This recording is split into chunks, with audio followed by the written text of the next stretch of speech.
Oi, pessoal. Comecei a assistir o seriado Yellowstone e pensei em trazer algumas questões aqui pra gente comentar juntos. Então, deixem os comentários de vocês aqui pra gente continuar essa conversa. Terminei de assistir a primeira temporada e uma das personagens que chamou muito minha atenção foi a personagem da Beth Dutton, que é a filha do dono lá do grande rancho. E o que eu achei interessante, né, que se destaca muito ali é o relacionamento dela com a mãe. Então, esse relacionamento mãe e filha é um grande tema da psicanálise, porque convoca a gente a pensar como é que a gente transmite algo disso, né? Tem até essa questão da devastação no relacionamento entre mãe e filha. E a Beth, ela traz questões muito importantes porque ela ajuda a gente a entender como o amor e o ódio, eles não são tão óbvios e como muitas vezes a gente se apega ao ódio exatamente para não poder se separar. No relacionamento delas, e aqui vai ter spoiler, então se você não quer saber e tal, então para de assistir e vai assistir a série, né? E pelo amor de Deus, né, gente? Não existe spoiler, cada um tem uma relação com o acontecimento. Se a sua relação depende só da novidade, a forma como você está se relacionando com as artes, com as experiências, está complicado. Então, prosseguindo que eu vou falar de coisas que aconteceram aqui na trama, na primeira temporada. A mãe da Beth morre num acidente de cavalo, né? Eles estão andando lá. Só que a forma como a cena acontece, e a própria mãe verbaliza isso, dizendo que foi culpa da Beth, quando ela era criança, acho que ela tinha mais ou menos 14 anos. Tava ela, o irmão mais novo dela e a mãe andando a cavalo lá na fazenda, no rancho deles. E isso traz essa fantasia infantil da agressividade de fato se materializando, né? Então, da onipotência e da agressividade da criança tendo consequências concretas, o que é terrível, o que causa problemas. E essa experiência, então, de perda da mãe dela, né, a morte, tanto o próprio luto que ela já teria de passando por essa experiência tão traumática de perda da mãe, de morte, somado ao fato da mãe colocar nela a culpa e dizer, a culpa, você foi a responsável, você que tem que resolver isso. Isso marca profundamente a vida de alguém.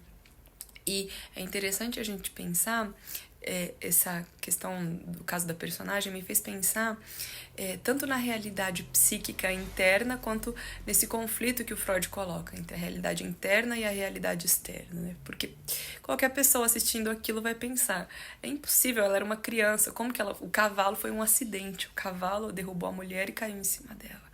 Mas o Lacan ajuda a gente a dar mais um passo e pensar que a fantasia, ela está muito além dessa possibilidade de comparar a realidade interna com a externa. A fantasia não é só a janela por onde a gente vê. Com o Lacan, então, e a teoria dele sobre a fantasia, a gente consegue perceber que não é tão simples assim como pensar que a fantasia, né, que a nossa realidade psíquica interna é uma janela que a gente vê o mundo. Porque não tem como a gente fazer essa prova de realidade. Então vai lá na janela e olha o mundo lá fora. A nossa fantasia, que é a construção da nossa subjetividade, é a nossa possibilidade de ver o mundo. Isso cria a realidade. É por isso, inclusive, que duas pessoas são mundos totalmente diferentes. A gente é a janela. A fantasia já é a forma como a gente vê. Não tem como a gente se retirar dali para tentar fazer essa retificação. Por isso que é tão difícil.